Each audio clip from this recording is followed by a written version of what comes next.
देखो, विटामिन के बारे में लिखा हुआ है the organic compound which can not be produced by the body. ऐसा ऑर्गेनिक कंपाउंड जिसका प्रोडक्शन हमारे बॉडी में होता नहीं है, लेकिन वो हमारे बॉडी के लिए अति आवश्यक है।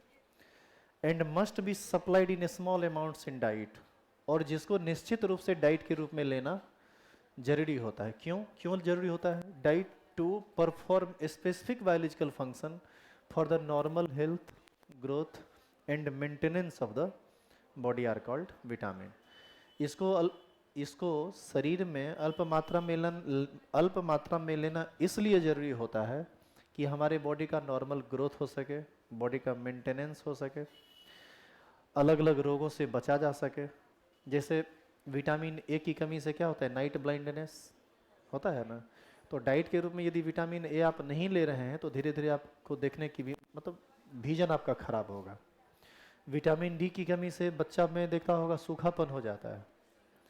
एक आध को बच्चा का देखता होगा हाथ पैर बिल्कुल सूख गया, वो एकदम कुपोषी जैसा लगने लगता है। इस बीमारी को रिकेट्स बोलते हैं, रिकेट। तो ये सब बीमारी का नाम है जो इस डिफिशियंसी से होता है। तो इसीलिए विटामिन को थोड़ा बहुत जानना आप लोगों को भी ज़रूरी है कि कौन विटामिन की कमी से कौन सा रोग होता है, और उस चीज़ से यदि हम लोगों को बचना है या दूसरों को बचाना है तो क्या देना चाहिए, क्या खाना चाहिए, ये सब चीज़ जानना नॉर्मल मतलब जीवन जीने के लिए ज़रूरी है। पढ़ाई तो छोड़ दीजिए आप। तो इसी से संबंधित ये टॉपिक है आपका। विटामिन ऐसे सक्रिय कार्बनिक यौगिक होते हैं जो अल्प मात्रा में आवश्यक होने पर भी शरीर के समस्त मुख्य कार्य जैसे आंतरिक क्रियाएं, भरण पोषण तथा वृद्धि के लिए अति आवश्यक है। विटामिन की जरूरत हमारे बॉडी में बहुत बहुत बहुत कम मात्रा में होती है, लेकिन वो कम मात्रा में भी यदि कमी आ जाए तो आप अलग अलग तरह के रोग से ग्रसित हो जाएंगे और आपका मेंटेनेंस रुक जाएगा बॉडी का, बीमार पड़ के मर जाएंगे आप। कुल मिला के बात यही है। क्या आप इसको लिख चुके हैं? ऑनलाइन वाले लोग इसको आप लिख लेंगे पहले, चुके ऑफलाइन वाले लोग पहले लिख चुके हैं। 5 मिनट का टिफिन हुआ था। तो ये विटामिन है, ये विटामिन की परिभाषा है, ठीक है। और अब हम लोग देखेंगे विटामिन के प्रकार। देखो, विटामिन होता है 2 प्रकार का। ऑनलाइन वाले लोग वीडियो को पॉज करके यहाँ तक आप लिख लेना, ठीक है। और आगे यहाँ से हम बढ़ रहे हैं। लिखा हुआ है vitamin are classified into 2 groups. Vitamin को कितने ग्रुप में बांटा गया? 2 ग्रुप में। सुनिए ये ग्रुप कौन सा है। एक वह विटामिन जो जल में घुलनशील होता है और एक वह विटामिन जो जल में घुलनशील नहीं होता है। तो लिखा हुआ है पहला fat soluble vitamin. Fat soluble vitamin का मतलब जो तेलीय पदार्थ में घुलनशील होगा, जो तेल में घुलनशील होगा, जो फैटी चीज में घुलनशील होगा। और एक होता है वाटर सॉल्युबल विटामिन जो वाटर में सॉल्युबल होगा, ठीक है। तो जो जल में सॉल्युबल होगा वो फैट में नहीं, और जो फैट में सॉल्युबल होगा वो जल में नहीं, क्योंकि फैट एक ऑर्गेनिक चीज है।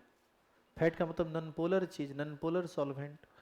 और नॉन पोलर सॉल्वेंट में जो चीज घुल रहा है वो कभी पोलर में नहीं घुलेगा, और जो पोलर में घुल रहा है वह नॉन पोलर में नहीं घुलेगा। तो vitamin A, vitamin B, vitamin C, vitamin D, vitamin E और विटामिन के, ये सब विटामिन के नाम हैं। इसमें देखो ए, बी, सी, डी, ई, लगातार ई तक है, और उसके बाद के। इसमें आप बी और सी को हटा दीजिए, यानी विटामिन बी और विटामिन सी को, तो बाद बाकी जो बचा वह सब फैट सॉल्युबल है और यह सब वाटर सॉल्युबल है। यानी वाटर सॉल्युबल विटामिन कौन कौन है? विटामिन बी और विटामिन सी। और फैट सॉल्युबल कौन कौन है?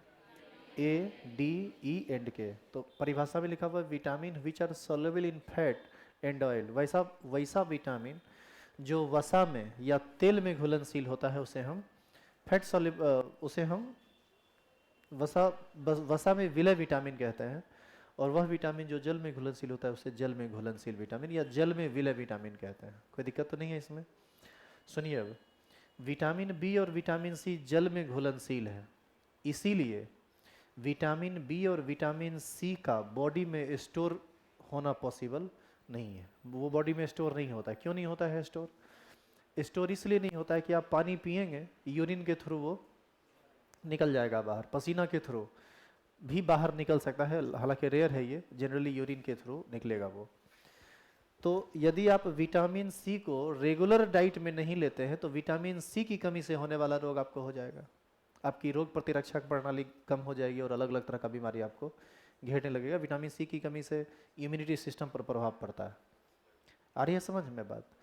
बहुत सारे लोग ऐसे हैं जिनको मुंह में छाला हो जाता होगा, होता है, वो सब होता है विटामिन बी की कमी से, विटामिन बी की कमी से। आप कम पानी पीते होंगे तो हो जाएगा, पेट की गर्मी बढ़ेगी तब हो जाएगा, या विटामिन बी की कमी होगी तब हो जाएगा। तो जैसे ही आपको छाला पड़ने लगे ना मुंह में, ज़्यादा ज़्यादा नहीं, ज़्यादा नहीं, ज़्यादा ज़्यादा यदि छाला पड़ने लगा तो समझिए अब आपकी विदाई की का समय आ गया है। नहीं समझे आप? वो कैंसर है। यदि मुंह में छाला एकदम खत्म,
जितना बढ़िया से बायोमोलिक्यूल्स इस बार पढ़ाए हैं ना, आज तक इतना बढ़िया से बायोमोलिक्यूल्स नहीं पढ़ाए थे। इसलिए पढ़ा दिए क्योंकि कंबाइंड क्लास चल रहा था और आप 3-3 घंटा हमको झेल पा रहे थे। नहीं झेलते तब फिर कहीं ना कहीं कमजोरी होता, फिर इतना डिटेल में तो आपको नहीं पढ़ाते। क्योंकि इसमें केमिस्ट्री बायोलॉजी दोनों मिल जाता है ना, तो कहीं ना कहीं दिमाग को थोड़ा दही करने लगता है ये। तो हम आपकी परेशानी को समझते हुए चीज़ों को हल्का कर देते हैं। यदि आप चीज़ों का लोड नहीं ले पाओगे तो हम ज़बरदस्ती नहीं ना आपको दे सकते हैं, तो इसीलिए हमको रोकना पड़ता था। लेकिन इस बार देखने की तुम लोग भी पढ़ाई में इंटरेस्ट ले रहे हो, समझ में आ रहा है। जैसे टिफिन दिए, इतना देर में तो आधा भाग जाता टिफिन में, लेकिन नहीं भागा, तो इंटरेस्ट है। और वैसे भी कोई प्रेशर है नहीं, बैठे हुए हैं, जाने का मन हो जा सकते हैं। प्रेशर तब रहता है ना, मतलब दिमाग पर प्रेशर तब रहता है जब बैरियर लगा हुआ हो, नहीं जाना नहीं है, बैठे रहना है, फलना चलना। ऐसा नहीं है, आपको निकलने का मन है निकल जाइए, बैठने का मन है बैठिए, कोई प्रेशर नहीं है इस चीज़ के लिए। एकदम रिलैक्स में पड़िए, खाली हिस्सा भी करते हैं तो तनी मनी कीजिए, फिर अपना वापस आ जाइए। चलो, हाँ सुनो, जो बोल रहे थे अब उस पर आते हैं, बीच में बैटरी खत्म हो गया था। हम ये बोल रहे थे कि जैसे आपको मुंह में छाला पड़ने लगता है, तो मुंह में जो छाला पड़ता है ना, उसका 2-3 कारण होता है। एक कारण होता है कि आप गर्मी के दिन में पानी कम पी रहे हैं, इवन ठंडा के दिन में भी, तो मुंह का छाला हो जाएगा। पेट की गर्मी यदि बढ़ेगी, पानी कम पिएंगे तो पेट की गर्मी बढ़ेगी, पेट की गर्मी बढ़ेगी तो सीधे मुंह में छाला होगा। ये उसका सूचना है कि आपका बॉडी ड्राई हो रहा है, पानी टाइट से पीजिए। डिहाइड्रेशन का लक्षण है ये। दूसरा, यदि आप मिर्च मसाला पाउडर ये सब ज़्यादा खाते हैं, मतलब ज़्यादा आपको स्पाइसी चाहिए, तो उसमें भी इसके होने की संभावना रहती है। और तीसरा, यदि आपको पेट में, लीवर में, पेनक्रियाज में या कहीं भी, भगवान ने करे ऐसा हो, लेकिन यदि कैंसर हो रहा है या वो हो चुका है, तो समझ लीजिए कि पहला इंडिकेट वही करता है, मुंह है। मुंह का छाला यदि एगो हुआ तो तुरंत दूसरा हुआ, तुरंत तीसरा हुआ, और उसके बाद एक के बार में 4-4 गो 5-5 गो होने लगा। एकदम निश्चिंत हो जाइए कि आप अब जाने वाले हैं, क्योंकि वो 4th स्टेज कैंसर में चला गया। वो उसको मुंह में नहीं, वो छाला पड़ेगा मुंह में, कैंसर होगा पेट में, वो लक्षण है। तो ये सब पर ज़्यादा बोलना नहीं है, ये सब बोलना भी उचित नहीं है, लेकिन बी केयरफुल फॉर दैट, समझे। मुंह में छाला यदि आपको, अब ज़्यादा घबरा मत जाना, कभी छाला पर आए तो अब गल जाइए कि ये ऐसा नहीं है। इधर देखा था मुंह में एक बार, एक बीच में हमको छाला पड़ गया था, बोलने में हमको नहीं हो रहा था, लगातार 2-3 बार हुआ था, हम भी परेशान हो गए थे, ठीक है तो कटाएगा क्या। लेकिन वो सब होता है जनरली पानी कम पीने से, या उस समय विटामिन बी 12 की डिफिशियंसी हमको हो गई थी, तो फिर मेडिसिन लिए थे तो ठीक हो गया था। उसका तो एक मेडिसिन भी हम नाम भूल रहे हैं, हम बता देंगे। याद आ जाएगा हमको अभी थोड़ी देर में, खाली अभी एग्जैक्ट याद नहीं आ रहा है, तो खैर छोड़िए इन बातों को। तो विटामिन बी 12 का कमी होगा तो विटामिन बी 12 का ले लो। अरे वो जो एक कैप्सूल लोग लेता है, बिकोसोल टाइप, बिकोसोल, एक बिकोसोल है, और एक हाँ ये जी फॉलविन, जी फॉलविन एक टेबलेट होता है, मुंह में छाला पड़े ना तो सीधा उसको जाइए बोलिए जी फॉलविन का एक पता दीजिए, सस्ता है, 29-30 रुपये में देता है 10 गो टेबलेट।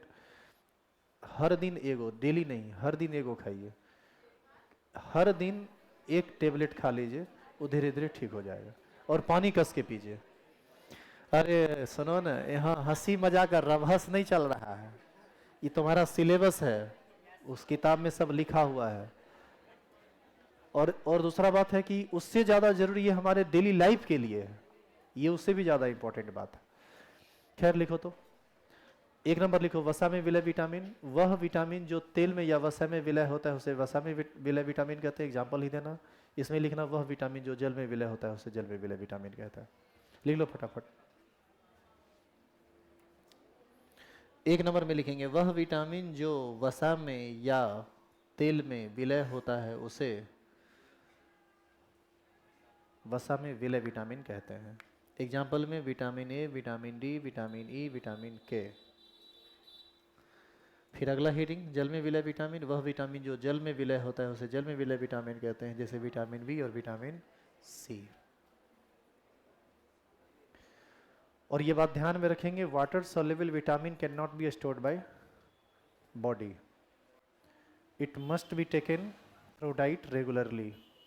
आपको ये विटामिन रेगुलरली डाइट के थ्रू लेना पड़ेगा। जैसे आप देखते होंगे सलाद लोग खाते हैं तो जनरली उसमें नींबू रहता है, कोई भोज में भी जाते हैं तो उसमें नींबू रहता है, तो उसका यूज जरूर किया कीजिए। हाँ जी, एग्जाम्पल लिखना है, विटामिन ए, विटामिन डी, ये सब लिखिए। विटामिन ए, डी, ई, के, ये सब है वसा में सॉल्युबल। और इसका एक एग्जाम्पल ये है, ये वी सी है ना, इसका मतलब है विटामिन सी। क्या क्या, पहले इसको लिखिए,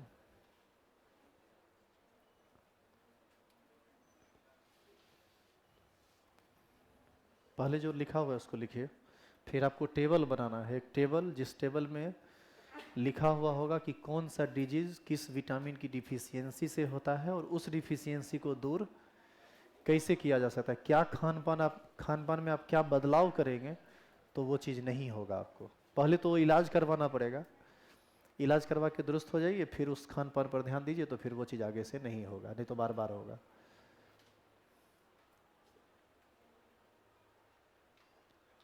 ये गाना और बजा देता है ना केलवा के पात पर, बस माहौल जाता है बन, बस तुम लोग को लगता है कि अब छठ का छुट्टी हो जाना चाहिए। हाँ,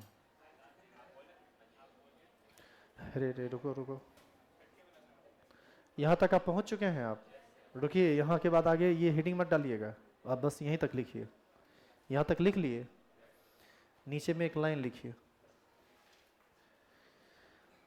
लिखो तो, water soluble vitamin are not stored by the body, जल में घुलनशील विटामिन शरीर में स्टोर नहीं होते हैं। स्टोर को क्या बोलते हैं हिंदी में?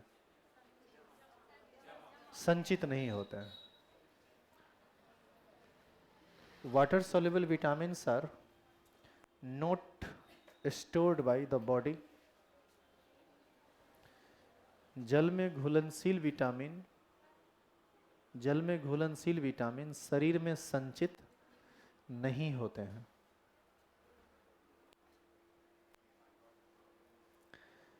Water soluble vitamins are not stored by the body, hence it must be taken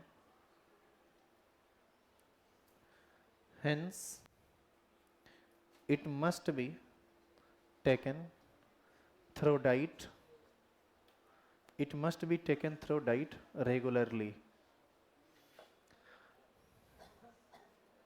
आप लोग लिखिए, अतः इसे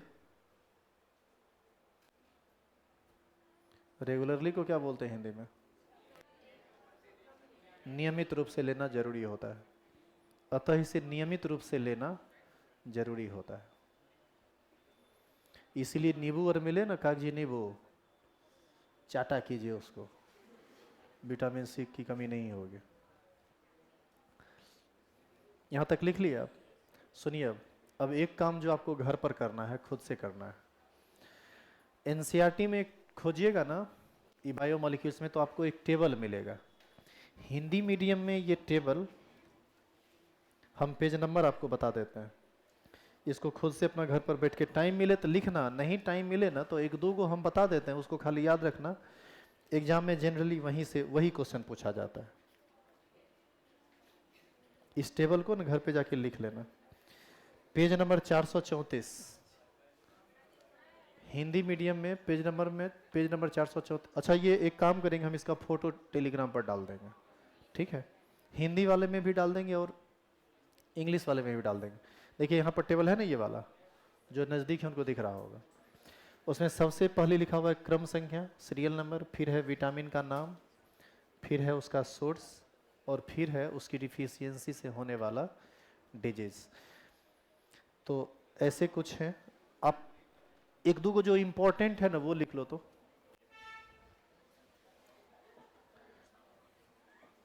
तुम लोग पागल है क्या रे? बिना मतलब का हंसी लगते रहता है। नहीं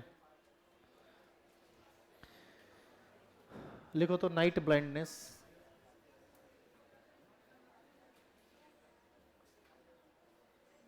इसको क्या बोलते हैं हिंदी में? रतौंधी। ये होता है किसकी कमी से? विटामिन ए की कमी से। अरे छटपटाएगी तुम लोग।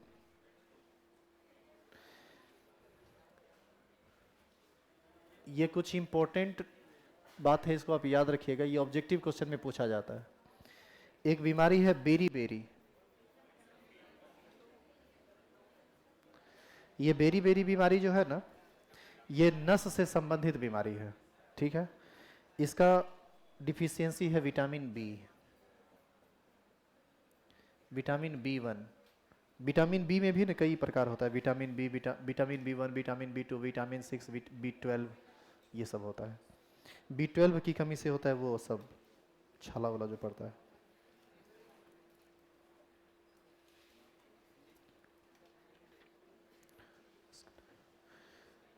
स्कर्वी होता है विटामिन सी की कमी से।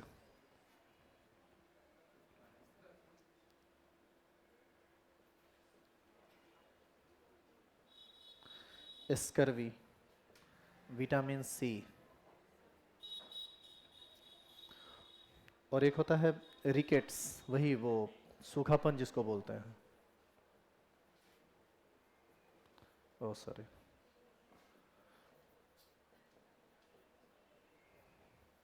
रिकेट्स होता है विटामिन डी की कमी से।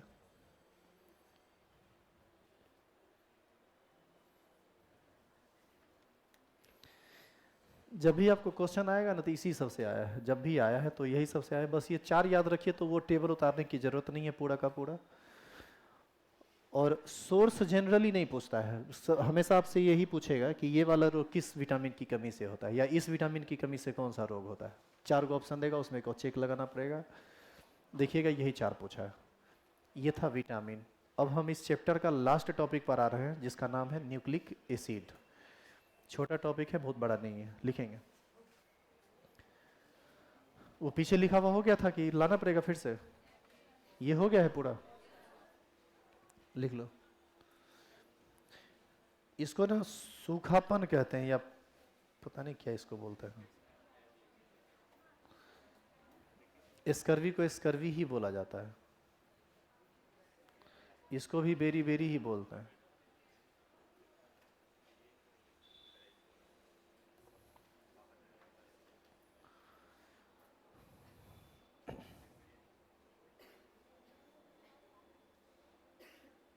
हो गया, हो गया, लिख लिए। सुनिए, अब इसका जो इंपॉर्टेंट बात है वो ध्यान से सुनिए। न्यूक्लिक एसिड का एक चीज तुम देखता होगा कि कुछ लोग ऐसे होते हैं जिसका मुंह उसके पिताजी से बहुत ज्यादा मिलता है। ऐसा मिलता है। पापा जी का मुंह उसके मतलब उसके बाबा से मिलता है। ऐसा होता है जनरली। अच्छा, यदि दादाजी को कोई बीमारी था तो वही बीमारी बेटा में, फिर आगे चल के वही बीमारी पोता में। कुछ अनुवांशिक बीमारी भी होता है। तो अनुवांशिकता एक टर्म होता है बायोलॉजी में, हेरिडिटी बोलते हैं उसको इंग्लिश में। तो एक चीज़ समझो, मतलब ये समझने वाला चीज़ है, इसमें अभी जो चीज़ हम समझा रहे हैं उसको कुछ अदरवाइज नहीं लेंगे, चूँकि हम बायोलॉजी आपको पढ़ा नहीं रहे हैं, लेकिन टर्म उससे रिलेटेड है, इसीलिए बोला गया है। तो अनुवांशिकता जो है ना, वो पीढ़ी दर पीढ़ी, जैसे हमारे दादाजी से हमारे पापा जी में, हमारे पापा जी से हम में, हमसे फिर आगे के जनरेशन में ये ट्रांसफ़र होता चला जाता है। ये बात हर एक इंसान पर अप्लाई होता है, क्योंकि सभी का जन्म हुआ है और सबका अपना अपना कुछ ना कुछ अनुवांशिक गुण होगा, उसके खानदान से मिलता है। ठीक है। अब देखोगे कि बाप चोर होगा तो बेटा भी चोर है, उसका बेटा भी पकेटमारे निकलेगा, जनरली ऐसा ही होता है। बाप ये नहीं ईमानदार है तो जनरली बेटा भी ईमानदार रहता है। ये सब अनुवांशिक चीज़ है, इसीलिए बोल रहे हैं कि अदरवाइज मत लीजिएगा, ये ऐसा जनरल ऐसा होता है। तो अब आप एक बात बताइए कि शुरुआती दिनों में जब साइंस का इतना डेवलपमेंट नहीं हुआ था, इसके बारे में सोचिए कि शुरुआती दिनों में जब इसका ज़्यादा डेवलपमेंट नहीं हुआ था, जब ये धीरे धीरे विकास कर रहा था हमारा पढ़ाई, बायोलॉजी, केमिस्ट्री, फिजिक्स, ये सब, तो उसी दौरान साइंटिस्ट लोगों ने सोचा कि ये कैसे हो जाता है कि इसका मुंह इसके बाप से मिलता है, किसी का मुंह उसकी माँ से मिलता है। ऐसा जनरली होता है कि नहीं होता है? तो फिर इसके पीछे का क्या रीजन है? तो उस रीजन को जब खोजने चले लोग, तो एक नया टर्म हमको सामने आया, हमको मिला, वो क्या है? Nucleic acid. उसी न्यूक्लिक एसिड के अंतर्गत आप पढ़ेंगे आरएनए और डीएनए, जो इस चीज़ के लिए जिम्मेदार होता है। कौन चीज़ के लिए? अनुवांशिकता के लिए। तो हमारा जो टॉपिक है अभी न्यूक्लिक एसिड, न्यूक्लिक अम्ल, आप इसमें देखो क्या लिखा हुआ है, the particles in nucleus of the cell. कोशिका की नाभिक में पाया जाने वाला कुछ पार्टिकल। अब कोशिका और हम बोलेंगे तो तुमको तो सुन के अटपटांग लगेगा, क्योंकि हम आज तक कभी कोशिका नहीं बोले, हमको कभी जरूरत ही नहीं पड़ा। Responsible for heredity and are called chromosomes. आप क्रोमोसोम का नाम जरूर सुने होंगे। कोशिका की नाभिक में पाए जाने वाले वह कण जो अनुवांशिकता के लिए जिम्मेदार होते हैं, उसे हम क्रोमोसोम कहते हैं। और ये chromosome which are made up of protein, ये क्रोमोसोम प्रोटीन से मिलकर बने होते हैं तथा कुछ अन्य तरह के बायोमोलिक्यूल्स से मिलके बने होते हैं।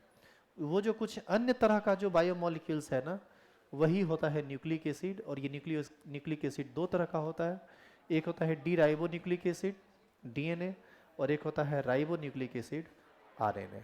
ठीक है। फिर आगे चल के आप समझेंगे डीएनए को और फिर आरएनए को। लेकिन यहाँ पर बोर्ड एग्जाम में आपसे क्या पूछा जाएगा ये हम अभी बता देते हैं।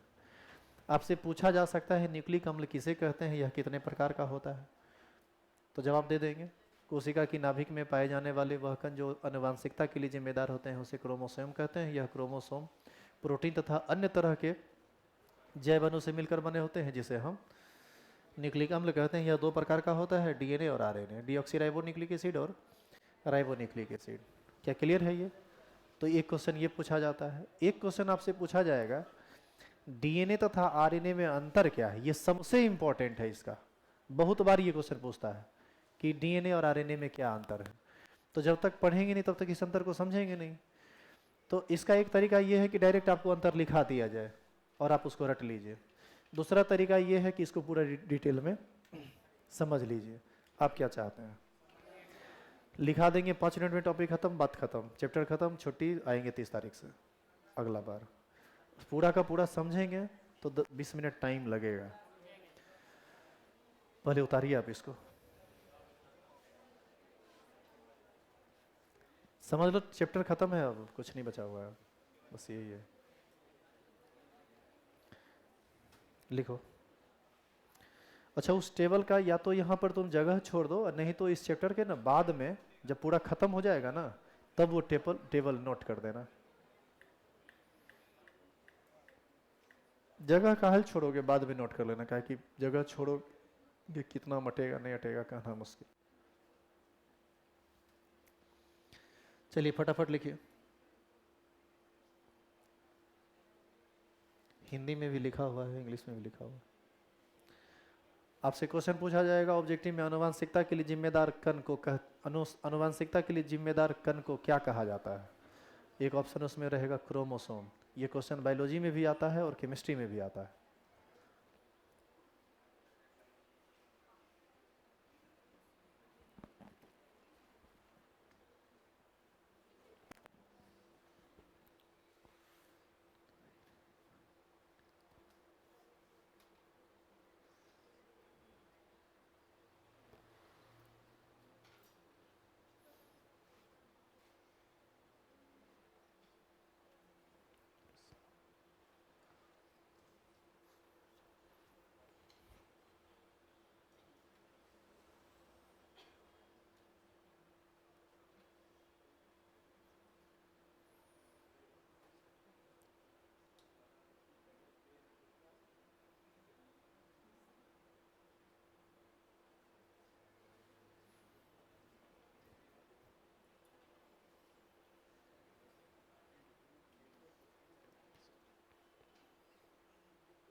हो गया लिखा हुआ?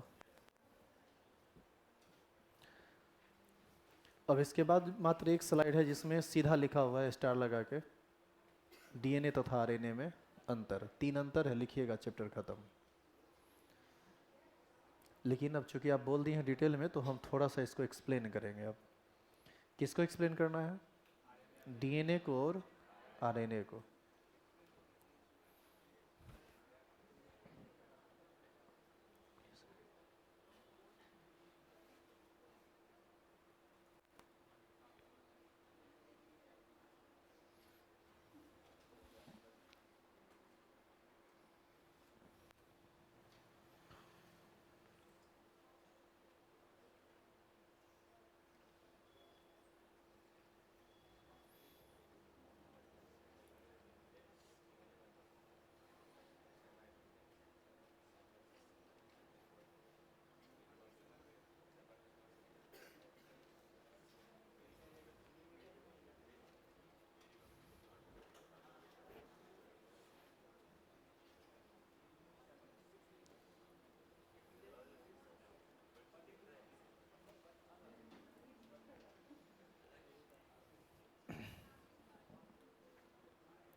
क्या लिख लिए क्या?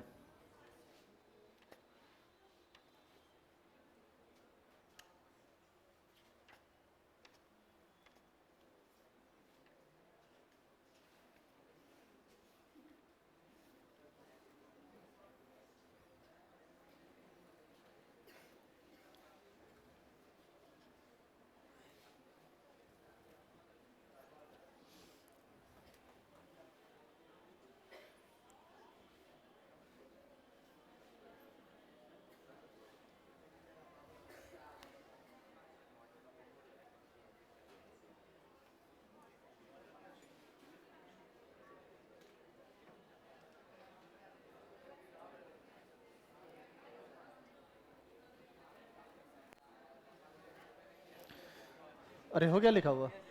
हेडिंग डालो तो। नहीं नहीं, लिखिए structure of DNA and RNA. Structure of DNA and RNA.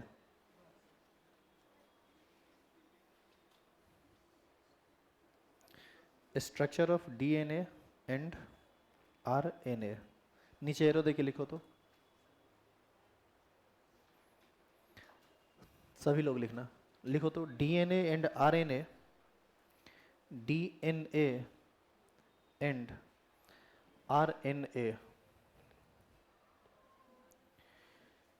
DNA and RNA are polymers of nucleotides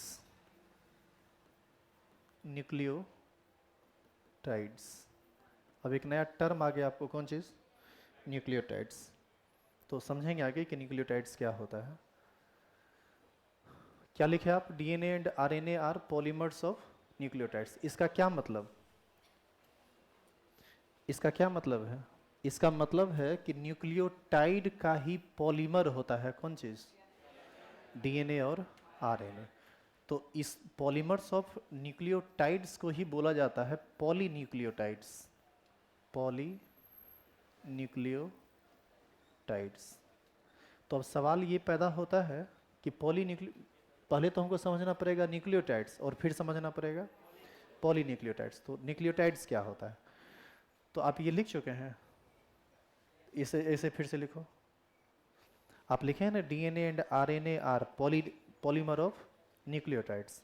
अब नीचे लिखो पॉलीमर ऑफ न्यूक्लियोटाइड्स से क्या है? पॉलीन्यूक्लियोटाइड्स। मतलब दोनों सेम ही बात हुआ, पॉलीमर ऑफ न्यूक्लियोटाइड्स कह दो या पॉलीन्यूक्लियोटाइड्स कह दो, दोनों सेम चीज हुआ। अब आगे लिखेंगे components, components of nucleotides. Components of nucleotides.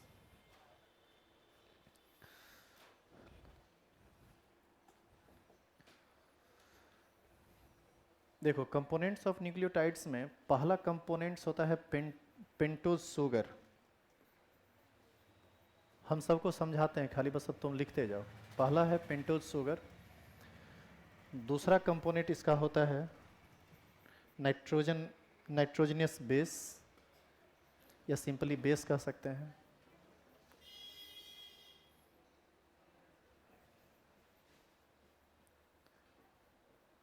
Nitrogenous base का मतलब होता है नाइट्रोजन वाला बेस। नाइट्रोजन बेस का काम करेगा क्योंकि नाइट्रोजन पर क्या रहता है? Lone pair. और तीसरा है फॉस्फेट। फॉस्फेट। देखो ये बात तुमको हम इतना समझा रहे हैं बोर्ड एग्जाम के लिए नहीं, ये बात सिर्फ तुमको समझा रहे हैं कि डीएनए और आरएनए जिसका नाम तुम बचपन से अभी तक सुनते आ रहे हो, उसको तुम समझो कि डीएनए आरएनए एक्चुअल में होता क्या है, कैसे उसकी पहचान होती है लाश की, जिसको वो पहचाना नहीं जा सकता है डीएनए आरएनए के थ्रू, और डीएनए आरएनए का केमिकल मतलब स्ट्रक्चर क्या है, इन सब बातों को यहाँ समझा रहे हैं। इतना डिटेल में ना कभी पूछेगा, ना इतना डिटेल में बुक में बताया हुआ रहता है, तो इसके इसीलिए हम थोड़ा इसको एक्सप्लेन कुछ ज़्यादा करेंगे। अब बताइए कि न्यूक्लियोटाइड्स के बारे में जब आप ये पढ़े कि आरएनए और डीएनए क्या होता है पॉलीन्यूक्लियोटाइड्स, तो हम लोग किसके बारे में जानना शुरू किए? न्यूक्लियोटाइड्स के बारे में। न्यूक्लियोटाइड्स के बारे में हम ये जाने कि न्यूक्लियोटाइड्स जो होता है वो तीन चीज़ से मिलकर बना होता है। किस किस चीज़ से? एक पेंटोज शुगर और एक नाइट्रोजनस बेस और एक फॉस्फेट। इस तीनों का कॉम्बिनेशन ही क्या कहलाता है? इस तीनों का कॉम्बिनेशन ही कहलाता है न्यूक्लियोटाइड्स। और न्यूक्लियोटाइड्स का पॉलीमर कहलाता है डीएनए और आरएनए। तो फिर एक किसको कहेंगे डीएनए और किसको कहेंगे आरएनए, तो ये सब समझना पड़ेगा। पहले आप बताइए कि यहाँ तक में कोई परेशानी तो नहीं है। अब पेंटोज शुगर को समझो। ये अब लिखो तो नंबर 1 में पेंटोज शुगर।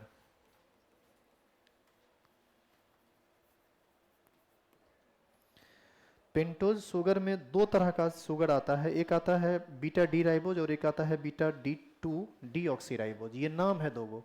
अब पेंटोज शुगर में देखो, इसमें हम एक लिखेंगे ए नंबर और एक लिखेंगे बी नंबर। तो तुम हेडिंग डाल दो पेंटोज शुगर और इसमें लिखो ए नंबर। समझाते हैं पेंटोज शुगर। स्ट्रक्चर जब तक नहीं बनेगा तब तक नहीं समझ में आएगा आपको कि पेंटोज शुगर हम क्यों बोल रहे हैं और क्या है ये। पहले एक एक करके सबको तोड़ तोड़ के समझा रहे हैं, बाद में हम सबको जोड़ेंगे तो ऑटोमेटिक एक के बार में सब समझ में आ जाएगा। पहले तोड़ तोड़ के हर एक वर्ड को समझो। पेंटोज शुगर, शुगर का मतलब चीनी, लेकिन यहाँ पर चीनी नहीं, मतलब उसी टाइप का मॉलिक्यूल है। अरे बायोमॉलिक्यूल्स में जो पढ़े थे आप शुगर वगैरह, ग्लूकोज फ्रक्टोज जो आप पढ़े थे, वह सभी शुगर के अंतर्गत ही आता है।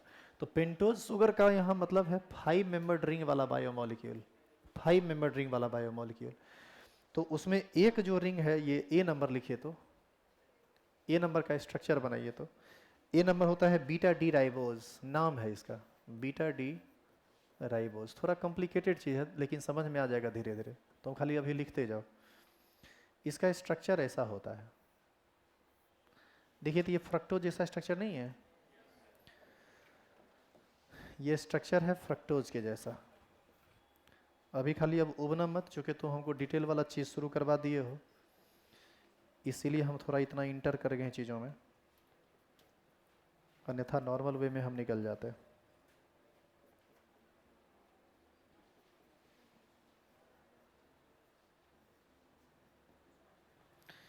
इसका यदि हम नंबरिंग करें तो इसको हम कहते हैं 1,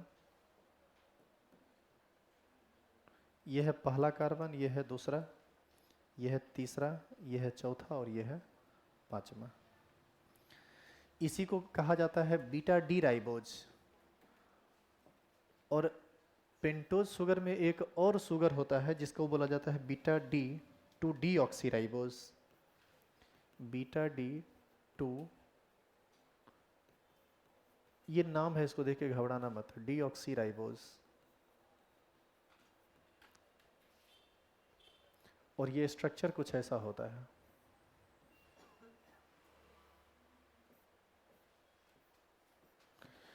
छोड़िए ना, इसी को हम कॉपी कर लेते हैं, ठीक है। सेम होता है, बस एक जगह अंतर होता है। देखो कहाँ अंतर होता है दोनों में, याद रखने के लिए भी आसान रहेगा। ये जो दूसरा कार्बन है ना, इसमें ऊपर है H और नीचे क्या है OH, वहाँ पर उसी से ना कॉपी करके इसको लिए हैं। इसमें भी होता नहीं, उल्टा नहीं, इसमें भी होता है H, मतलब ऊपर भी H और नीचे भी H, बस एकमात्र यही अंतर होता है। लिख लेंगे, ठीक है। तो दोनों में अंतर क्या है समझ में आ गया। एक है बीटा डी राइबोज और एक क्या है beta two D oxy ribose. इसी को बोला जाता है, ये भी है पेंटोज शुगर और ये भी है पेंटोज शुगर, बस लेकिन अंतर है दोनों कंपाउंड में। अंतर बस एक जगह है, C2 कार्बन पर, एक में HOH है और दूसरे में H और H है। तो पेंटोज शुगर में बस इसी दो में अंतर रहता है। एक DNA और RNA में अलग अलग पेंटोज शुगर रहता है, ये शुगर अलग, ये शुगर अलग। तो अभी आप क्या पढ़ रहे थे कि कंपोनेंट्स ऑफ न्यूक्लियोटाइड्स क्या है। न्यूक्लियोटाइड्स में बताया गया कि एक होता है पेंटोज शुगर। पेंटोज शुगर भी दो तरह का हो सकता है, A और B। अब आ जाइए नाइट्रोजनस बेस में। नाइट्रोजन बेस 5 तरह का होता है, लिखेंगे। ये हो गया लिखा हुआ, लिखते जाओ साथ साथ।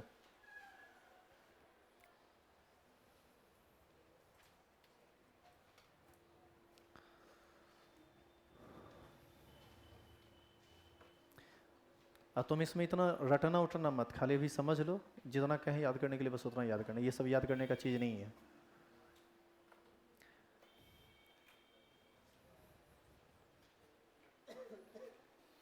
बुक में देखोगे ना, इतना जटिल संरचना बना हुआ है कि पता ही नहीं चलेगा, उस सब एक के साथ बना दिया, कुछ पता ही नहीं चलता है।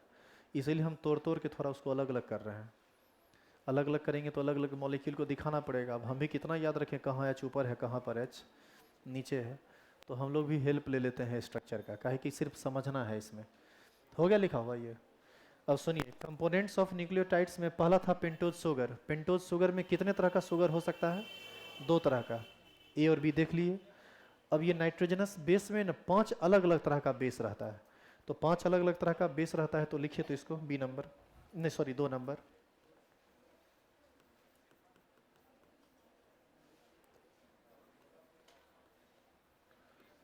नाइट्रोजनस बेस में 5 अलग अलग तरह का शुगर रहता है, लिखेंगे A नंबर। ये नाम बायोलॉजी वाले लोग जरूर सुने होंगे, एडिनिन, इसको A से इंडिकेट किया जाता है। B है गुआनिन, इसको G से इंडिकेट किया जाता है। C है थाइमीन,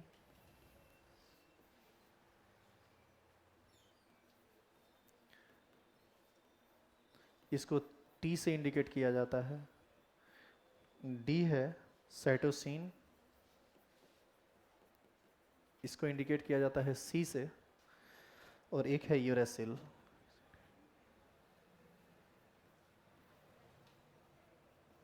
यूरासिल, ये आरएनए में पाया जाता है, डीएनए में नहीं पाया जाता है। इसको इंडिकेट किया जाता है किस चीज़ से, यू से।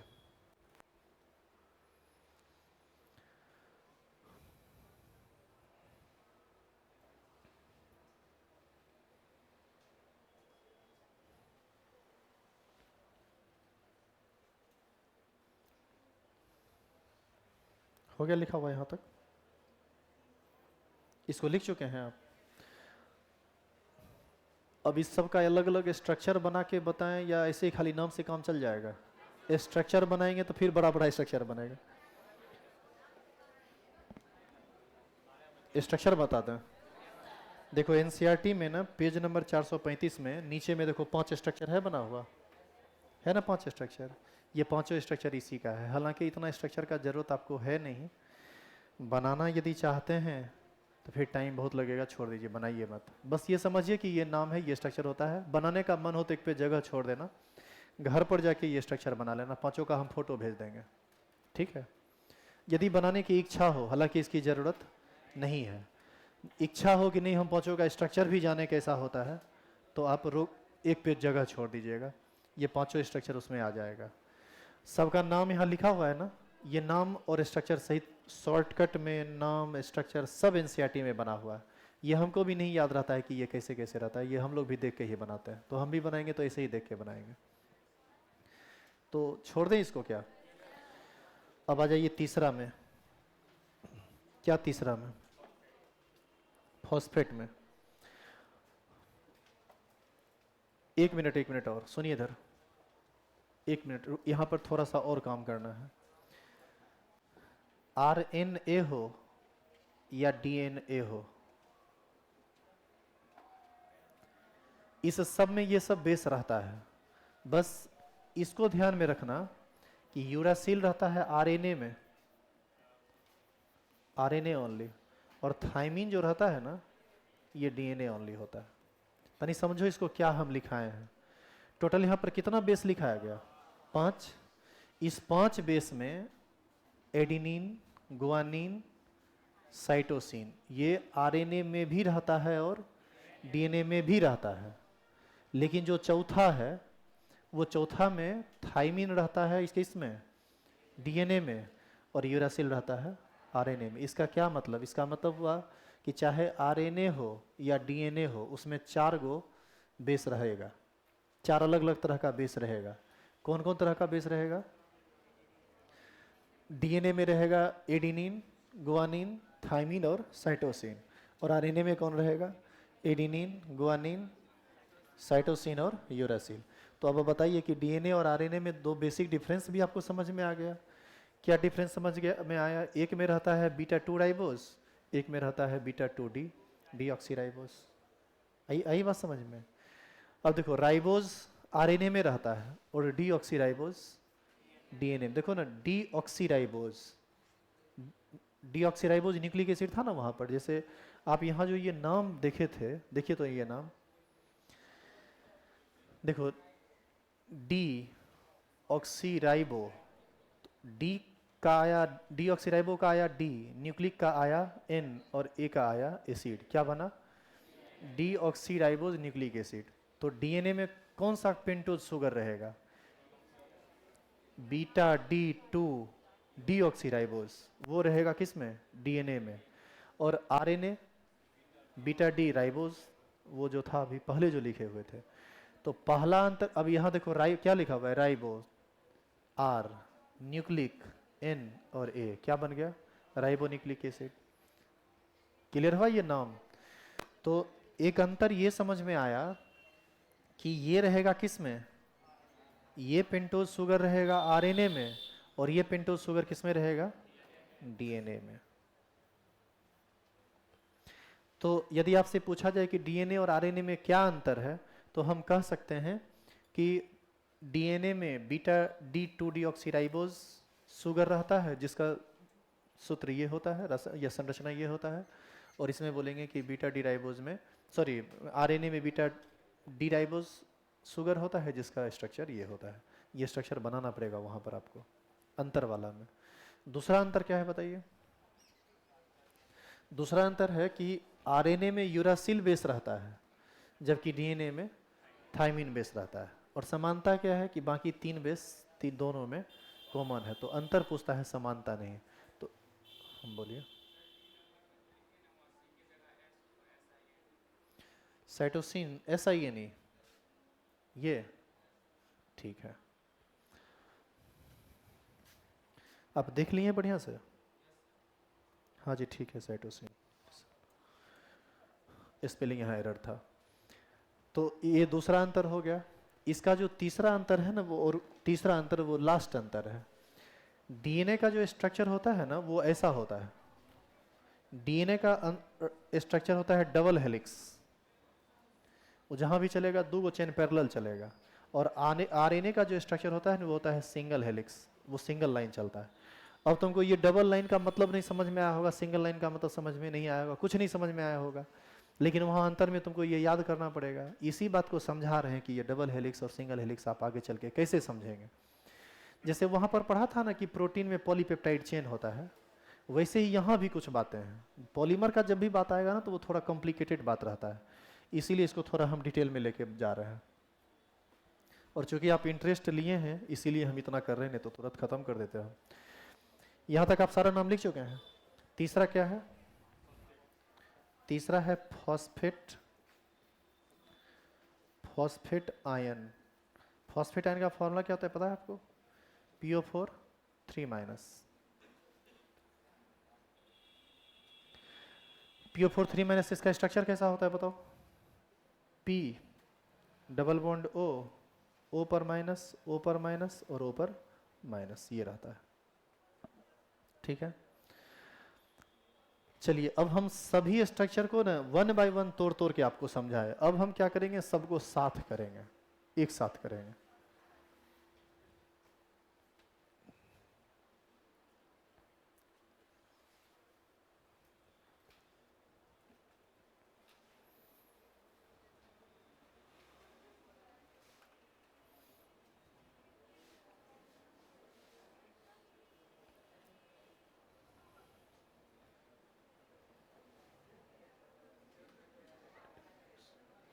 ये हो गया।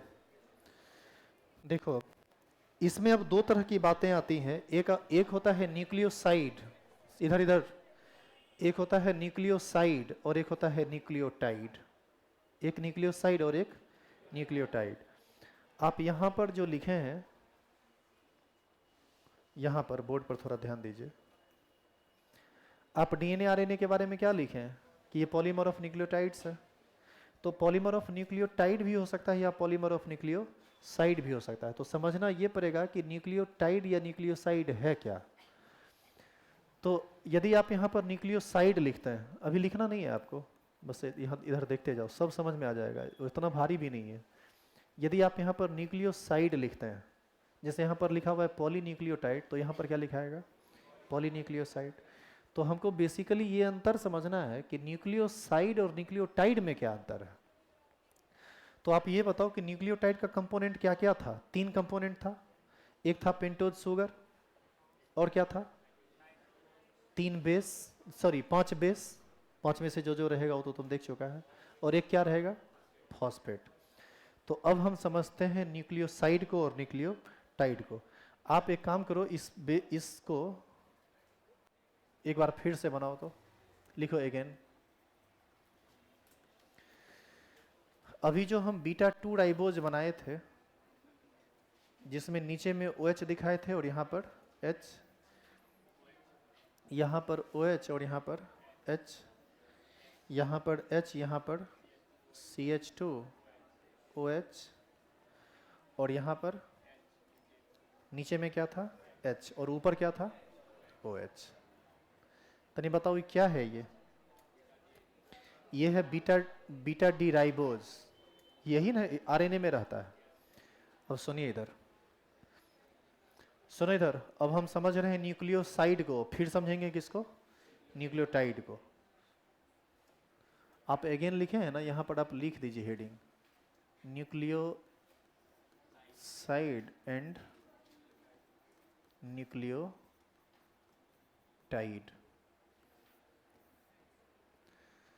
देखो इधर, अब इसमें तुम क्या करो, इस OH को हटा के, सुनना ध्यान से। अब बीटा डी राइबोज रहे या फिर बीटा D2 राइबोज रहे, इसमें आप क्या करो, OH को यहीं पर नेक अंतर है सिर्फ। तो आप यहां पर क्या करो, कोई बेस जोड़ दो। कोई बेस जोड़ने का मतलब उस 5 में से कोई, उस 5 को लिखाए थे ना रे, एडिनिन, गुआनिन, थाइमिन, यूरासिल, ये सब जो था, उस 5 में से कोई एक बेस जोड़ दो और इसको ऐसे ही रहने दो, CH2H को सेम रहने दो, एग्जैक्ट सेम। तो इसको कहा जाता है न्यूक्लियोसाइड। क्या बोलते हैं इसको? न्यूक्लियोसाइड। तो न्यूक्लियोसाइड कैसे बना? जब पेंटोज शुगर में C1 पोजीशन के OH को हटाकर एक बेस जोड़ा गया तो क्या बना? न्यूक्लियोसाइड। अब आप न्यूक्लियोटाइड लीजिए। न्यूक्लियोटाइड जो होता है ना, सेम यही चीज होता है, एग्जैक्ट सेम, बस इसमें एक और सब्स्टिट्यूशन हो जाता है। आप इसमें क्या करो, बेस सब जैसे जुड़ा हुआ है जोड़ा रहने दो, यहाँ से आप OH को हटाइए और यहाँ से OH को हटाकर फॉस्फेट आयन को जोड़ दीजिए। और फॉस्फेट आयन कुछ इस तरह से इसमें जुड़ता है, O P double bond O O O। इसी को कहा जाता है कौन चीज? न्यूक्लियोटाइड। अब समझ में आया कि बेसिक डिफरेंस न्यूक्लियोसाइड और न्यूक्लियोटाइड में क्या है। जब पेंटोज शुगर में C1 पोजीशन पर OH को हटाकर बेस जोड़ते हैं तो न्यूक्लियोसाइड बनता है, और जब हम C1 कार्बन पर बेस को मतलब OH को हटाकर बेस जोड़ दें और C5 कार्बन पर OH को हटाकर फॉस्फेट जोड़ दें तो इसी को क्या कहा जाता है? न्यूक्लियोसाइड। तो ये दोनों न्यूक्लियोटाइड, तो ये दोनों में बेसिक डिफरेंस है। लिखिए अब आगे। ये सब देखना बुक में ना लिखा हुआ है, न्यूक्लियोसाइड, न्यूक्लियोटाइड, और कैसे कैसे ये चल रहा है उसको बस हम बतला रहे हैं, और आगे जाके ये भारी भरकम स्ट्रक्चर में बदल जाएगा।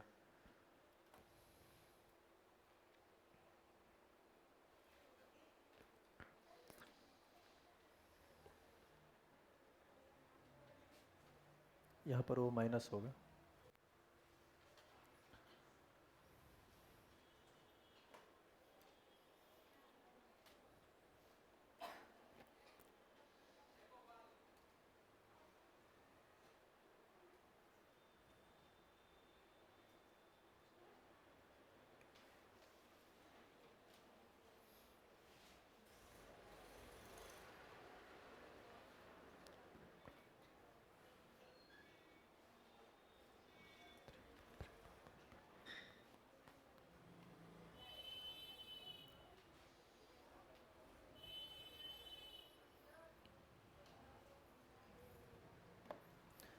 अब तुम फाइनल स्ट्रक्चर पर पहुंचने वाला है। चेंज करें इसको। अब हमको जो आगे काम है वो न्यूक्लियोटाइड से काम है, न्यूक्लियोसाइड से काम नहीं है। आइए अब न्यूक्लियोटाइड पर।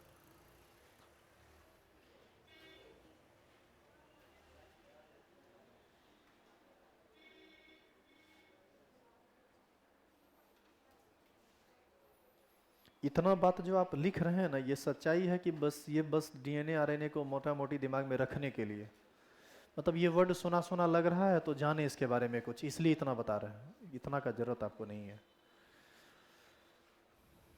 और जब तुम फाइनली समझोगे तो तुमको लगेगा यार इतना आसान था। अभी तुमको लग रहा होगा कि थोड़ा ये भारी है, बाद में लगेगा कि ये तो कुछ नहीं था। तुम समझने के बाद सब चीज़ आसानी लगता है, समझने से पहले भारी लगता है। क्या रे, यही है ना?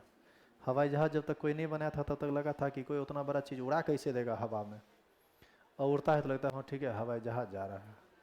क्या रे, ऐसा ही है ना? आज से 400 साल पहले जो ऐसा कुछ उड़ने लगता था आदमी भागना शुरू कर देता। भागता तो आजकल भी है। गाँव में यदि नीचे से हेलीकॉप्टर नेताजी गुजरेंगे तो दौड़ के सब बाहर निकलता है, देखिए कि ये ले। देखता है कि नहीं देखता है? तो चलो पहले ये बताओ कि ये लिखा हुआ हो गया लिखा हुआ। अब लिखो तो डाई न्यूक्लियोटाइड्स। चलो हेरिंग डालो तो डाई न्यूक्लियोटाइड। अभी आप सुनिए, पहले आप समझे न्यूक्लियोटाइड को, फिर समझेंगे डाई न्यूक्लियोटाइड को, फिर आप समझेंगे पॉलीन्यूक्लियोटाइड को, फिर आप समझेंगे RNA को, फिर समझेंगे आप DNA को। DNA खत्म, बात खत्म। और सब समझ हो, अरे हो गया खत्म है भाई, अगर कहाँ पे। अरे डाई न्यूक्लियोटाइड हेडिंग डालो, डिटेल में समझेगा भी और टाइम भी नहीं देगा। डाई न्यूक्लियोटाइड हेडिंग डाला। अब सुनो, हेडिंग डाल के रुक जाना, खाली एक बार ध्यान से देख लो तो एक के बार में इसी स्लाइड में सब बात समझ में आ जाएगा। चेंज कर रहे हैं अब इसको, करूं तो चेंज नहीं करेंगे, अब इसी में हम कुछ कुछ काम करेंगे जिससे आपको समझ में आएगा। हेडिंग पड़ गया है, चलो देखो अब इधर, इसको हम कर लिए प्रेम से बिल्कुल कॉपी, और कॉपी करके इसको हम कर दिए थोड़ा छोटा। अरे इधर देखो, अच्छा ये जो ऐसे लिखा हुआ है ऐसे, इसी को हम चाहें तो ऐसे लिख सकते हैं। देखो तो इस ओ को दिखा देते हैं, इस ओ को दिखा देते हैं सीधा ओ, ठीक है। इस ओ से कौन जुड़ा हुआ है, पी। इस पी से कौन जुड़ा हुआ है, ओ। अच्छा इस पी से एक बॉन्ड ऑक्सीजन का है कि नहीं, और अरे एक ऑक्सीजन डबल बॉन्डेड है ना, और एक ऑक्सीजन पर चार्ज कैसा, नेगेटिव। क्या ऐसा दिखा सकते हैं, बस इसको खाली हमको क्या करना पड़ेगा, मिटाना पड़ेगा। अरे कुछ नहीं, ये ऐसे नीचे की तरफ दिखाया हुआ था, अब हम इसको ऊपर की तरफ दिखा दिए, कोई दिक्कत नहीं है इसमें। अब आप क्या कीजिए, अब तुम फिर से इसको कॉपी करो, इसको और इसको कॉपी करके, ध्यान देना इधर, तुम ध्यान से देखो कि हम पेंटोज शुगर और बेस को सिर्फ कॉपी किए हैं।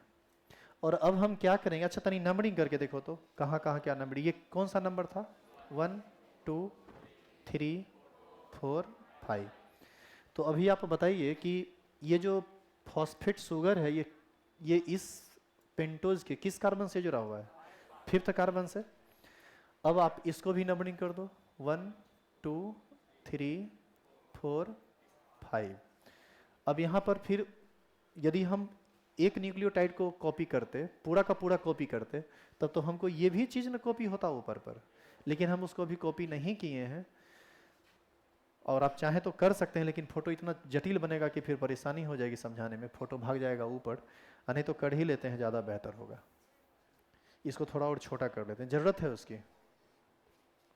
देखिए इधर एक दूसरा स्ट्रक्चर बनाए, और इस दूसरा स्ट्रक्चर के साथ अब हम फिर कुछ छेड़छाड़ करेंगे, इसको हम मिटा दिए। देखो ये चीज़ वो चीज़ बिल्कुल सेम है।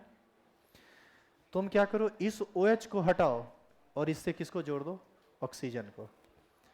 अब जैसे ही हम OH को हटाएंगे और इसको इधर लाएंगे तो ये कैसा दिखेगा, इसके बारे में सुनिए, सोचिए।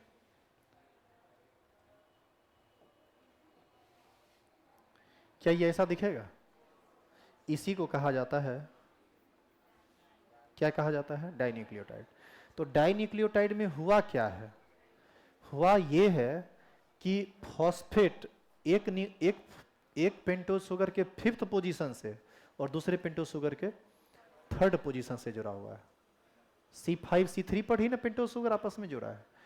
अब आप ये बताइए कि ये डाइन्यूक्लियोटाइड्स हुआ, जिस तरह से एगो को निकाल के हम वहां जोड़ दिए, क्या उसी तरह से और को निकाल के ऊपर नहीं जोड़ सकते हैं। इसी तरह से मान लो कि एक को निकाले यहाँ जोड़ दिए, फिर यहाँ जोड़ दिए, फिर यहाँ जोड़ दिए, फिर यहाँ जोड़ दिए, ये जोड़ते लगातार चले जाएंगे तो जो स्ट्रक्चर बनेगा वही कहलाता है RNA। समझे RNA किसको कहते हैं? It means what is RNA? RNA is polynucleotides of beta D ribose, यही है RNA। आपको RNA ही ना समझना था, समझे RNA क्या होता है, या भी दिक्कत है? अब आप ये बताइए कि जब RNA इस तरह से एक चेन में चलेगा तो अब ऐसा ऐसा सुनो, ऐसा ऐसा हजारों मॉलिक्यूल एक साथ जुड़ा हुआ रहता है, हजारों की संख्या में। तुम दिखाए कितना हो, 2, क्या तुम 1000 यहाँ दिखा पाओगे? नहीं दिखा पाओगे। तो क्या करते हैं लोग, इसको एक सिंगल लाइन ले लेते हैं, ये हो गया, ये क्या है, RNA। तो तुमको ये समझना पड़ेगा कि इस सिंगल लाइन में यही चीज है। मतलब कैसे कैसे है, बेस है, पेंटोज शुगर है, फॉस्फेट है, base pentose sugar phosphate, base pentose sugar phosphate.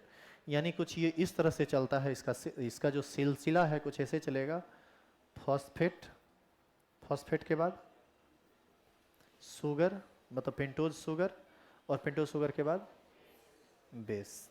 ये ट्रेंड होता है। सुनो, यदि ये RNA है, ध्यान दो इधर, यदि ये RNA है तो ये शुगर क्या होगा, बीटा डी राइबोज। समझे आप इस बात को या नहीं समझे? समझ गया RNA? तो डाइन्यूक्लियोटाइड्स तुम बना सकते हो क्या? अब चूंकि पढ़े हो तो बनाना तो पड़ेगा, बना लो। या फिर नहीं बनाना चाहते हो तो समझ लो कि हाँ ठीक है यही होता है। ईगो ई बना लो, अगला छोड़ देना, डीएनए इससे भी खतरनाक है। बना जल्दी इसको। तो कैसे समझा था कि नॉर्मल स्थिति में तुम ही ने गलती किया, तुम ही ने बोला कि हमको पूरा पूरा बताइए।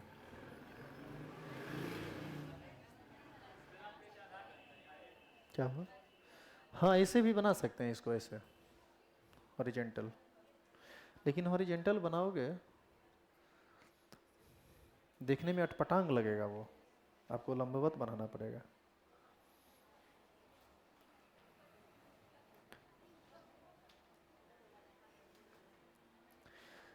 आपसे पूछा जाए कि डाइन्यूक्लियोटाइड्स क्या है तो आप क्या बोलेंगे?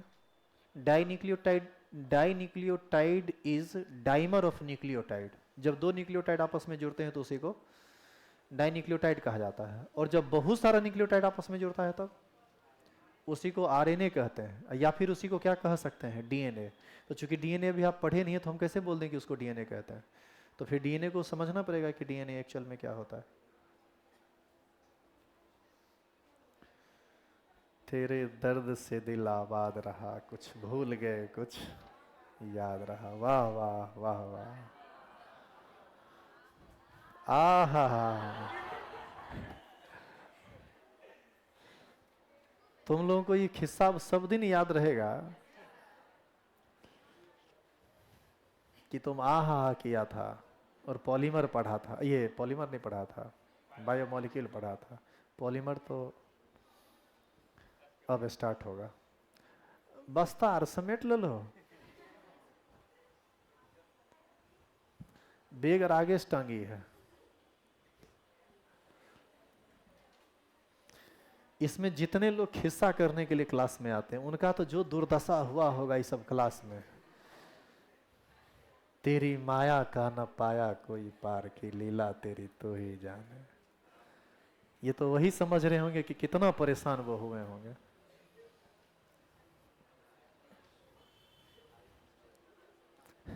भारी मिस्टेक हो गया।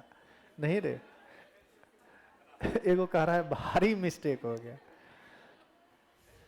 अभी जैसे छुट्टी देंगे कहना चलो, हो गया खत्म। चलो उतारो।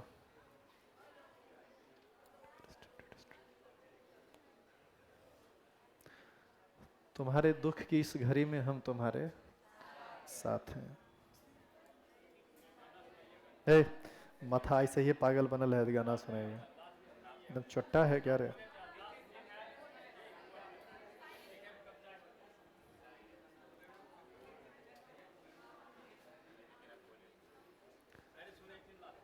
हैं?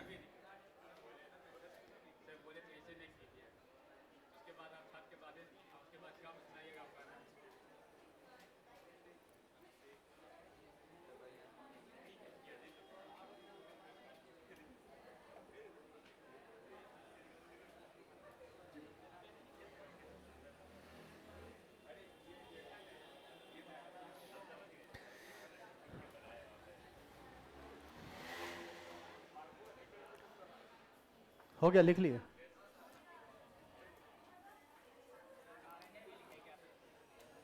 हाँ सुनो, यदि तुम इतना लिख के छोड़ते हो तो ये है डाइन्यूक्लियोटाइड।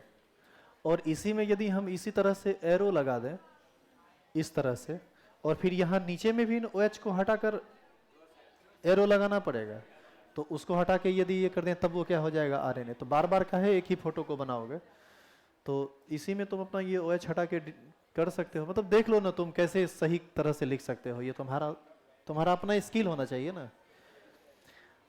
अभी जो हम आपको बताए हैं ये वास्तव में क्या है? डाइन्यूक्लियोटाइड। ये आरएनए नहीं है। आरएनए कब बनेगा? ये आरएनए बनेगा जब हम इसका ढेर सारा पॉलीमर बना दें, एक लंबा चेन बना दें जिसमें 1000 मॉलिक्यूल जोड़ दें। 1000 मॉलिक्यूल तो जोड़ तो सकते नहीं है। एक लाइन लिखा दें, क्या लिखा दें? रुको रुको रुको रुको 1 मिनट। तुम इसको लिख चुके हो, ये लिख चुके हो, ये साइड में नोट करके लिख लो। ये तुमको हिंट करेगा, दिमाग में रहेगा कि कैसे कैसे लिखना है। क्लियर है यहां तक? देखो अब सुनना ध्यान से, इधर इधर इस स्ट्रक्चर के साथ अब हम फिर थोड़ा छेड़छाड़ करेंगे, और छेड़छाड़ कुछ ऐसे होगा, इस डाइन्यूक्लियोटाइड्स को हम मिटाते हैं और इसको हम तनिक करेंगे कॉपी, और कॉपी करके इसको करेंगे छोटा, और तब हम करेंगे इसको फिर से कॉपी,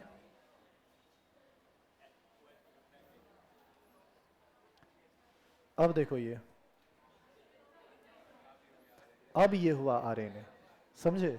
इस तरह से ऊपर चलता चला जाएगा और ये नीचे चलता चला जाएगा, इसको क्या बोलेंगे? आरएनए। तो आरएनए में सिंगल हेलिकल स्ट्रक्चर होता है। अब एक ही न चेन लगातार रन करते चला गया।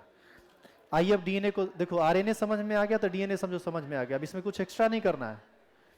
इधर इधर हमारी बात सुनो, डीएनए में क्या रहता है इसके बारे में पहले सुनो।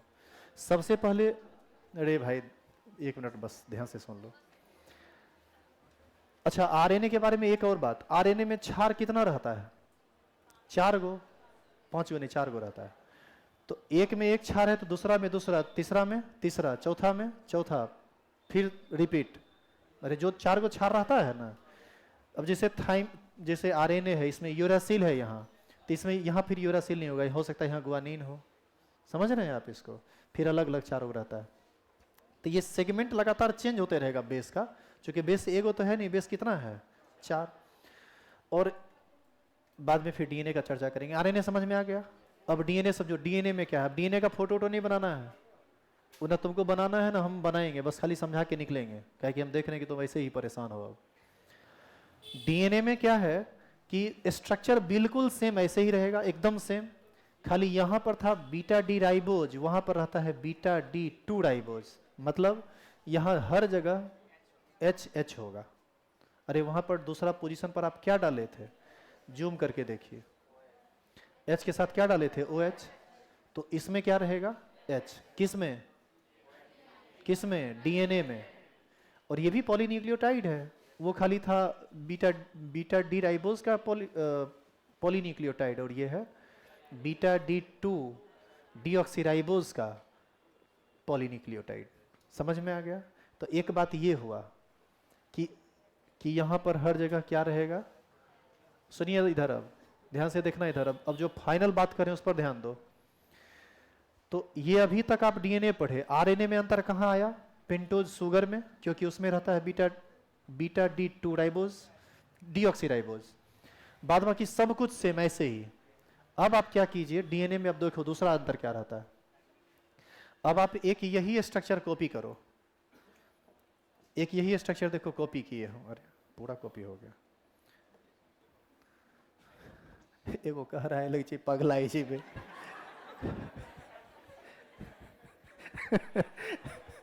फ्रस्ट्रेशन का लेवल देखो कितना हाई हो गया है।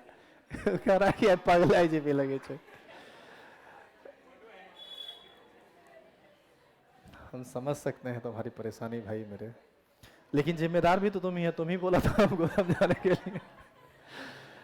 इसको कॉपी करो। अब देखो कॉपी ये हम कर लिए, कॉपी यहां। भूत लग गया कि भूख लग गया? इधर सुनो, ध्यान से देखना इधर। अरे भाई इतना साफ साफ तुमको यहां तो कोई नहीं समझाएगा केमिस्ट्री में, हम बता देते हैं तुमको, चैलेंज है इस बात का। बायोलॉजी में भी यदि डीएनए आरएनए पढ़े होंगे ना, तो उम्मीद है कि इतना बढ़िया से आपको नहीं बताया गया होगा जितना ढंग से भी बताया जा रहा है।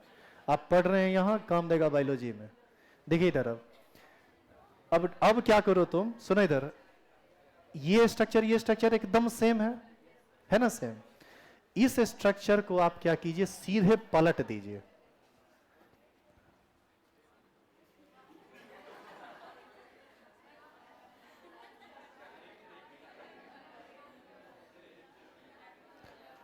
पलट दिया ना रे। अब देखो वो जो सब बेस है ना, बेस उसमें OH बॉन्ड रहता है। बस आ रही 2 मिनट बैठो ना। वो जो बेस रहता है उस बेस में N के साथ H बॉन्ड रहता है और O के साथ H बॉन्ड रहता है। तो O यदि H के साथ जुड़ा हुआ हो और N यदि H के साथ जुड़ा हुआ हो, तो बताइए वहां पर हाइड्रोजन बॉन्ड का निर्माण होगा कि नहीं? तो सुन इधर, एक पॉलीन्यूक्लियोटाइड चेन दूसरे पॉलीन्यूक्लियोटाइड चेन के द्वारा हाइड्रोजन बॉन्ड से जुड़ जाता है, ऐसा स्ट्रक्चर होता है। और इसी स्ट्रक्चर को जैसे अब देखो ये इसमें कितना चेन रन किया, इसमें कितना चेन रन किया, 2। तो उसमें जो चेन रन किया था उसमें एक चेन हुआ, और इसमें जब तुम चेन रन करवाओगे तो इसमें कितना चेन रन करेगा, 2। ऐसे कुछ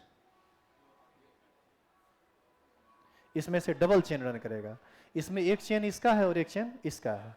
और तुम देखोगे बुक में ऐसा ऐसा बना हुआ रहेगा, ऐसा ऐसा।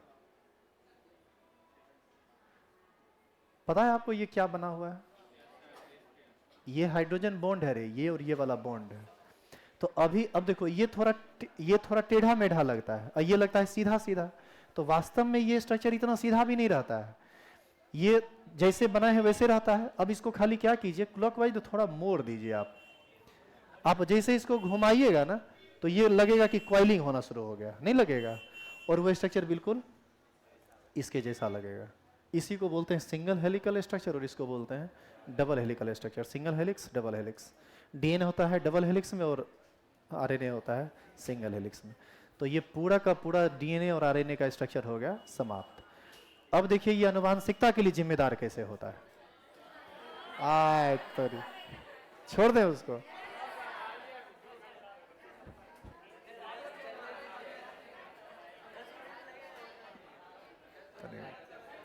अरे हो गया, अब खत्म है, अब कुछ, अब खाली आरएनए डीएनए में 3 अंतर है, लिखाएंगे, चैप्टर खत्म।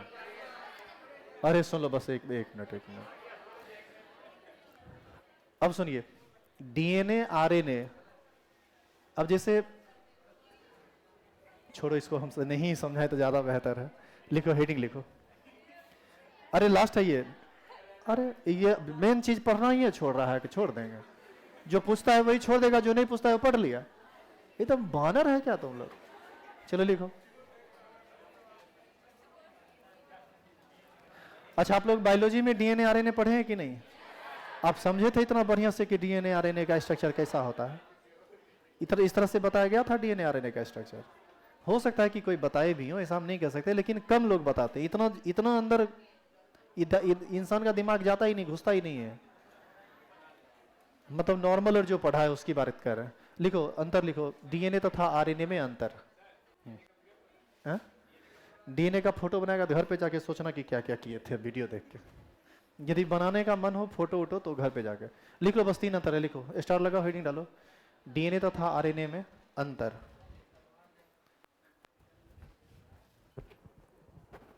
बस 2 मिनट में क्लास ओवर होते जाबे छै, 2 मिनट क्लास ओवर होला छै तब।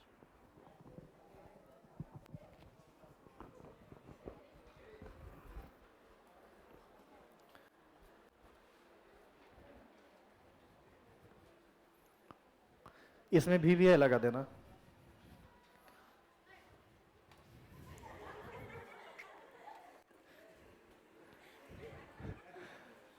अब 2-3 मिनट के अंदर यदि हम नहीं छोड़े तो हमको थप्पड़ और भी पड़ सकता है, डांटना और तो शुरू कर दिए।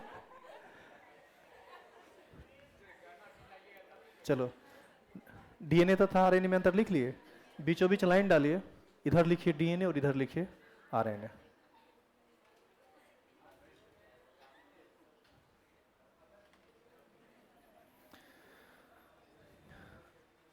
थोड़ा हम चेक कर लें सही लिखा हुआ है या गलत। It is deoxyribose nucleic acid, deoxyribose base.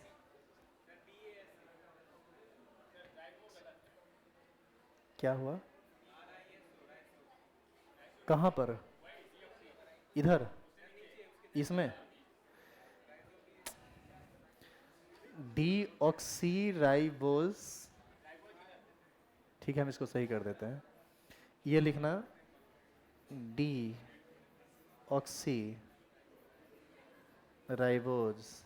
Base are present in DNA. इस जगह, अरे हंसना उसना बंद करो, इसको लिखो, इस जगह पर इसको लिखना, और आप लोग भी इसके जगह पे ये लिखेंगे। चलो, हिंदी मीडियम वाले पहला लिखेंगे, यह डीऑक्सीराइबोज न्यूक्लिक एसिड है, इसमें डीऑक्सीराइबोज बेस पाया जाता है। उसमें लिखेंगे यह राइबोन्यूक्लिक एसिड है, इसमें राइबोज शर्करा पाया जाता है।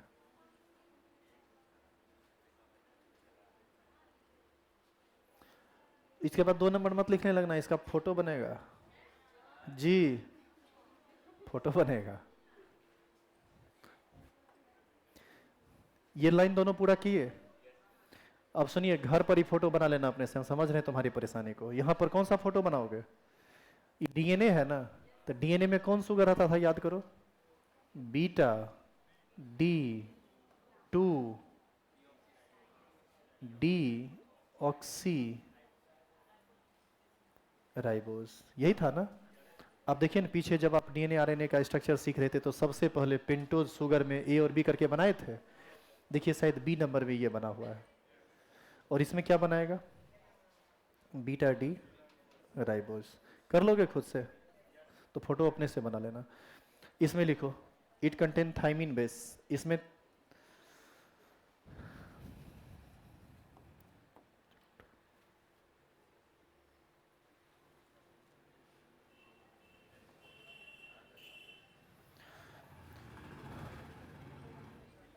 लिखो, इसमें पिरीमिडीन क्षारक थाइमिन पाया जाता है। इसमें लिखेंगे इसमें यूरासिल पाया जाता है। और उन्होंने यहां पर स्ट्रक्चर बनेगा किसका? यहां स्ट्रक्चर बनेगा किसका? बोलो न रे, बोलती बंद हो गया। यहां पर स्ट्रक्चर बनाएगा थाइमिन का, और यहां पर यूरासिल का। तो थाइमिन और यूरासिल का स्ट्रक्चर बनाएगा कहाँ? तुम बनाया तो है नहीं आज कॉपी में, नहीं ना बनाया है, तो भेजेंगे फोटो।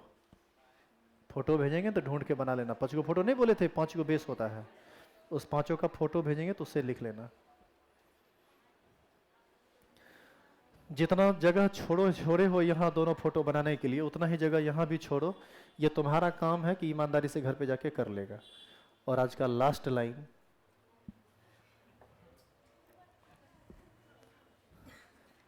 कहो जय भगवान, आप छुट्टी होते हैं।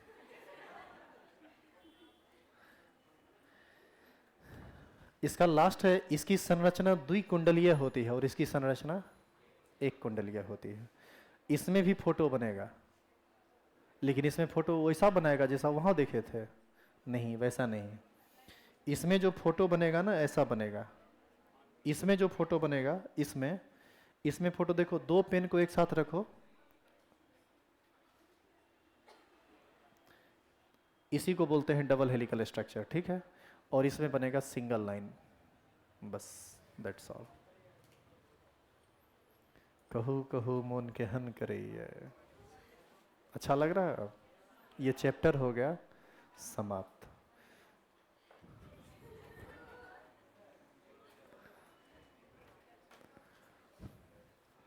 अच्छा ये बताओ, पूरा बायोमोलिक्यूल तुमको समझ में आया कि नहीं? अब घर पर जाके ना तुम एनसीईआरटी का लाइन बाय लाइन पढ़ के देखो, कोई भी चीज तुम्हारे दिमाग से बाहर जाए तब बताना। पढ़ने का मतलब ये थोड़े होता है कि खाली पढ़ लिए। पढ़ने के बाद किताब का लाइन समझ में आना चाहिए, किताब का क्वेश्चन बनना चाहिए, तब ना समझ में आए कि हाँ समझ में आया, नहीं तो समझ में नहीं आएगा। फिर भी इसमें कुछ बातें थी, लेकिन आप बहुत धड़फड़ा गए, इसलिए हमको रोकना पड़ा। हाँ जी, तो आज के लिए बस इतना ही। आप सभी को छठ पूजा की ढेर सारी शुभकामनाएं। हम लोग सीधे मिलेंगे 30 तारीख को अपने अपने रेगुलर टाइम में। चैप्टर होगा पॉलीमर, ठीक है। अरे बाहर में गार्जियन लोग बैठे हो। तो अगला क्लास कब होगा? 30 तारीख को अपने अपने बेस्ट टाइम में आएंगे। चैप्टर होगा पॉलीमर, ठीक है।